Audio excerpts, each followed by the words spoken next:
So Friday morning of AnimalCon. Last night even met a lot of new people. Was able to network. Ready for today. So let's see where it goes and see if I learn something new.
I think it's going to be really good for us to learn together. This is obviously, AnimalCon started years ago as a brainchild of mine. Like I said, as you guys are walking up, I got chills because, years and years ago, I thought we needed to do an animal show like a VidCon or a playlist that is for creators. And here we are. As a matter of fact, just before COVID hit, I was ready to pull the trigger. And then COVID hit, and it's like, oh, not exactly the time to do it.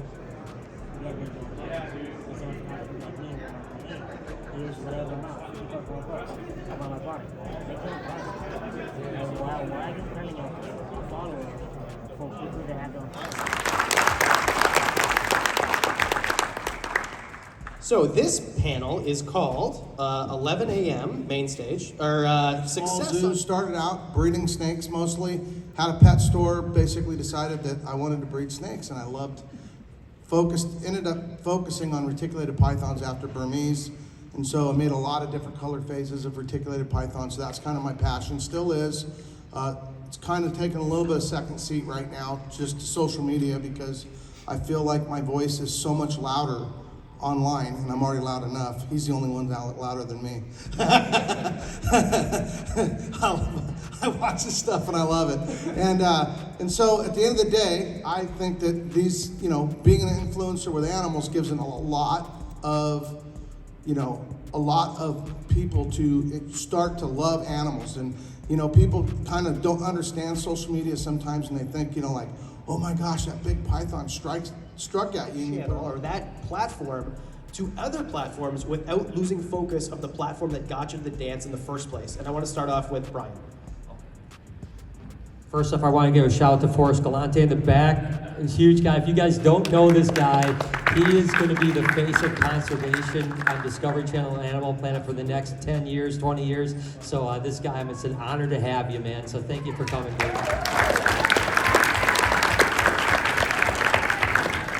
All right, so it is difficult, right? Because I started off on YouTube. I think I was theoretically the second guy on YouTube that did reptiles. There's actually a guy named Viper Keeper. I believe he still does some things. And so I think Viper Keeper, it was kind of funny. I think Viper Keeper had just under 1,000 subscribers when I started, and I remember being like so obsessed with, like, I gotta catch him, and to think back now when I finally hit 1,200 and he had 1,100 or whatever it was, to think how far it's come, you know. So, but you got to remember when we started in 2008, you know, YouTube, there was no one was a YouTuber. We're going to create a career as a YouTuber or anything like that. We did it just because it was a passion thing, right? You're like, oh, I'm really passionate about getting my word out about loving these animals and spreading that message.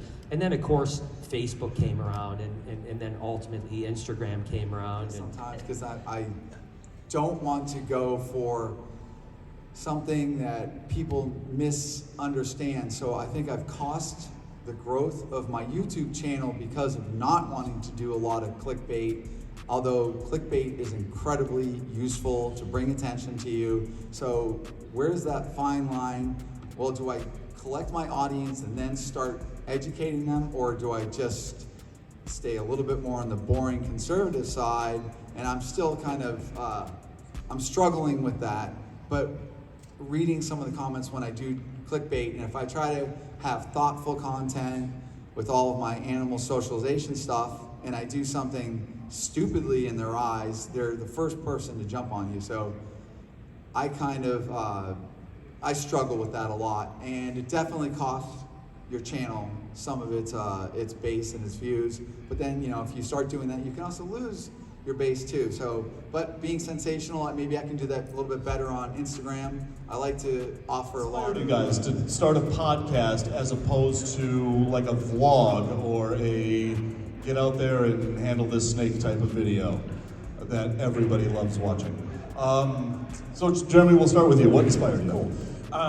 When I first started the Reptile Talk podcast, I started with Steve Tillis, who's down here in Florida, and we were just a couple of young kids who knew some decent people in the industry, and we're like, hey, we just want to talk to these guys. Like, we think it'd be cool to talk to these guys. You know, people like Kevin at Nerd and Brian Barczyk and Eugene Bissett, people that unless you were really in the industry, you wouldn't really know or ever really get to hear.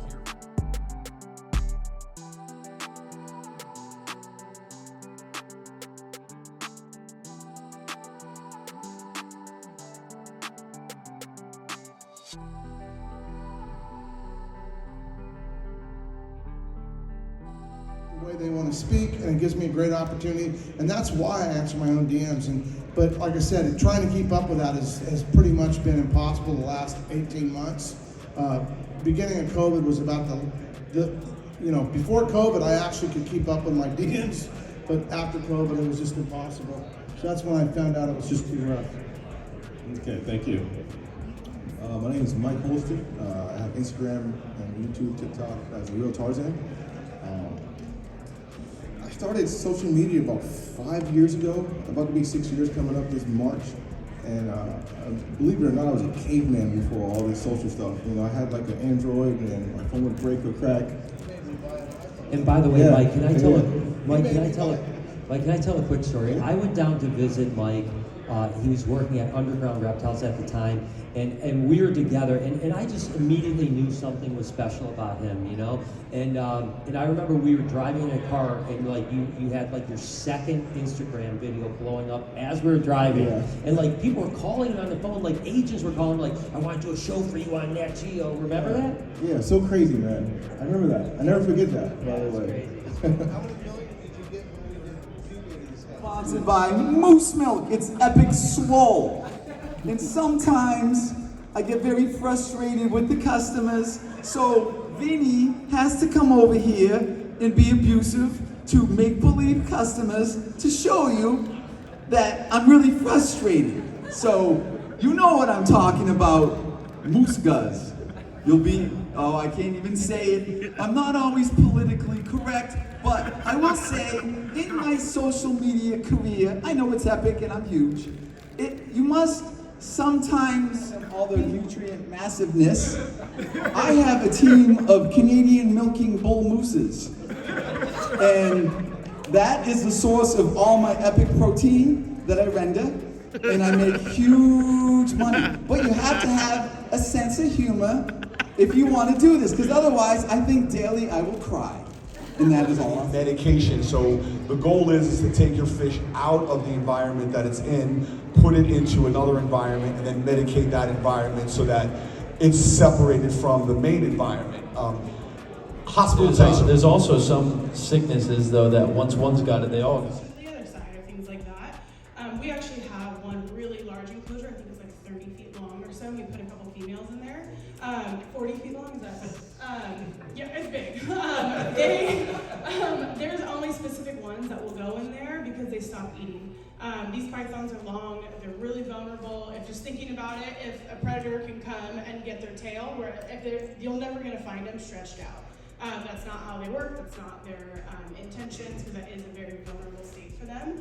And kind of what I think it was Dingo that said, like, however you feel comfortable, do that, but also make sure that you're taking care of the animal and what it's telling you. If it's not eating and it's not responding well to a large enclosure, hone it in a little bit. But like I said, for us, we go really wide or a lot wider in our enclosures. We have them all like custom made. I mean, you guys have seen our enclosures. But we find they do really well in that. We also do it to where we have like the split down the middle to have, as they're growing up and then they get the next level, as they grow, their enclosure grows as well. But we find that works really well. And then we also do interactions with our pythons, so it gives them that enrichment. They get out, they get to move around a little bit, they get the exercise, and then they're literally like, we're done. And then we put them back, let them relax, and kind of keep them going from there. But we find that works really well for us. Like I said, we only have a couple pythons that will even do well in those really large. Really good answers. I think some of the best answers that stood out to me were just always be evolving, you know what I'm saying? Because we're always learning. Jay, you know, you still learn to this day. Barczyk, you still learn to this day. And I'm only calling you guys out because you guys are, the most standard, you guys have been in the game longer than most of any of us. So, but respect to all you.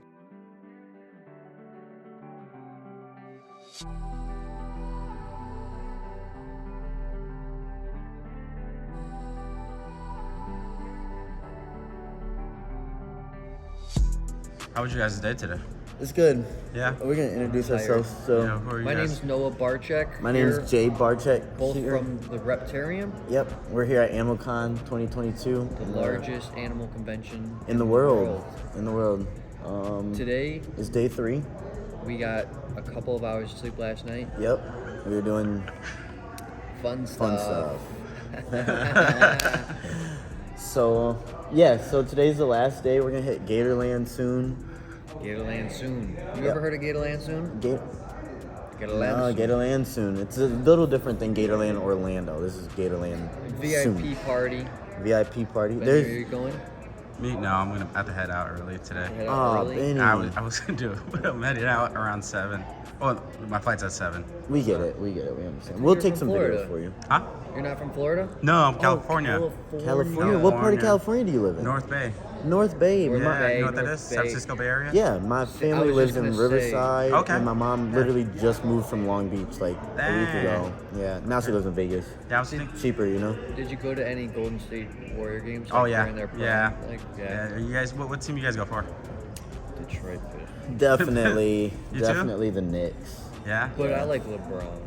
You like LeBron? You're a LeBron obviously, fan? I'm not So gonna LA lie. I'm a fan or- Curry like- fan. Curry? Yeah. Curry, Yeah. all day. Well, I mean, I like good talent, so I watch them too. But Yeah. like, you know how it goes. Yeah. LeBron, it's sad though, because he's getting old and He he's is just getting not a little the old. same. Yeah, and I mean, Yeah, the I do whole like, team is just too old, man. Yeah. The Lakers needs to get some young people on their team. Yeah, I agree. How about LeBron makes some- football? What's your guys' favorite football teams? I actually, Definitely I love not the that. Lions. Not the it's Lions. so hard, man. Yeah, not the Lions. I don't have a favorite football team anymore. I used to like the Eagles because I played for the Eagles. You So play it's for the like Eagles? Yeah. Oh, that was not your Philadelphia, Yeah. but like, you know, my school was the Eagles. Yeah. Oh, got you. Just hand in hand. Yeah.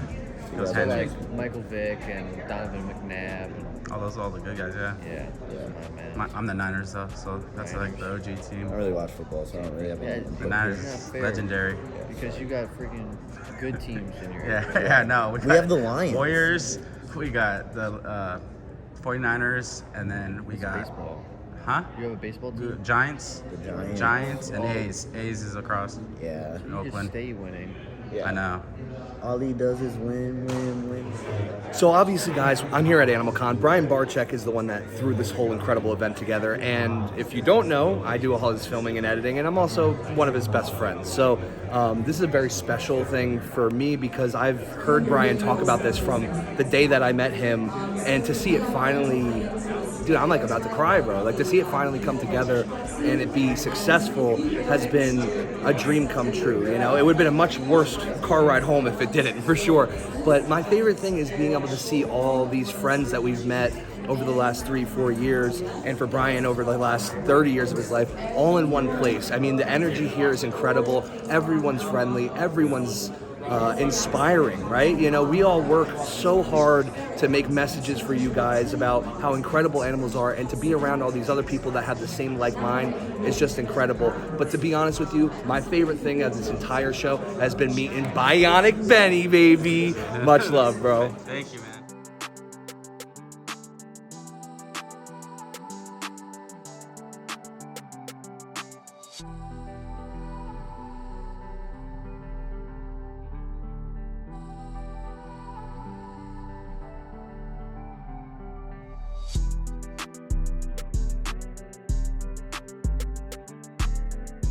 All right. Okay, just give me a recap on the show and what you thought and what we should look forward to next year.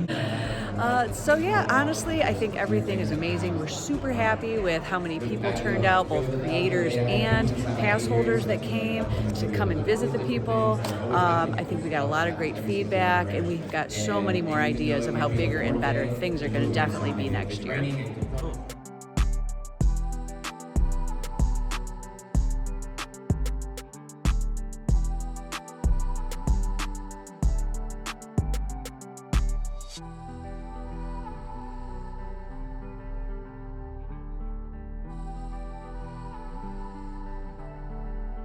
Okay, so what are the top 5 things about AnimalCon?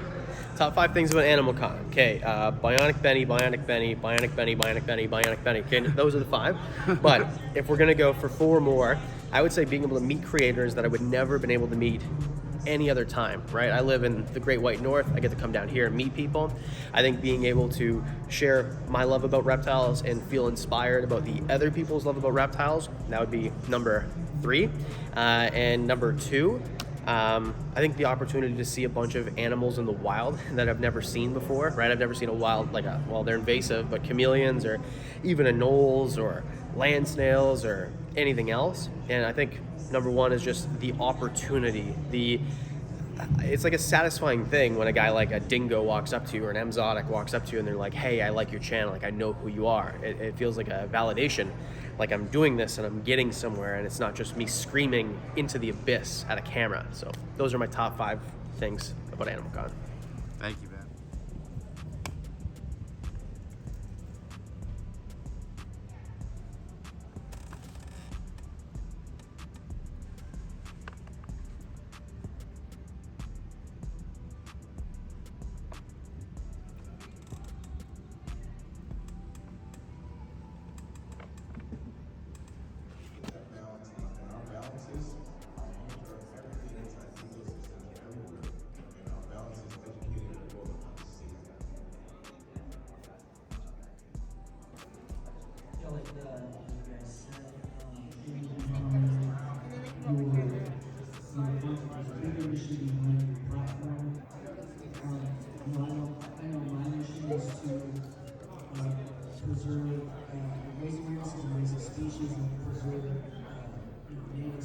So, give me a recap of AnimalCon and how you thought it went, and what should we look forward to next year on AnimalCon?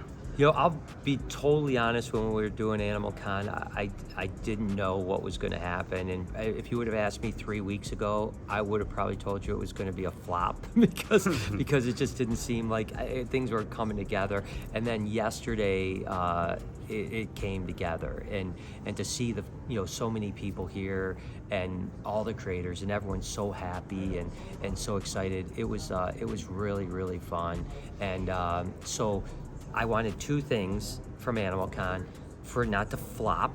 It didn't have to be a huge success at the first time. First shows never are a huge success. I didn't want it to flop. It didn't flop. And I wanted everyone to have a great time and be happy. And literally, I haven't talked to anyone that wasn't like, this is amazing, I'm coming back next year. And that's what I wanted. I just wanted people to come back next year, have a great time this year, and move on. And I think we accomplished our goals. And I can reflect on this and and wow, it's been a wild ride, but it worked out well, and I can't wait for next year, because next year we're going to take it to a level that is ridiculous. I mean, this year was good. Next year, next level good. So yeah, very happy with the way things turned out. Cool. Thank you. No, thanks, brother. I appreciate it. One more question. Yeah. What's your guys' favorite rapper or singer? Oh, Rapper. Dang, that's a tough one right now. How about just like favorite song right now? Favorite song. Should we is just good. hit it for him right now? Yeah, you guys do. Our song? Late at night. Kiss me in the morning, late at night.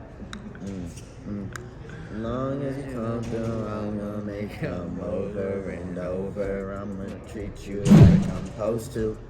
That's it. All right, man, that's good.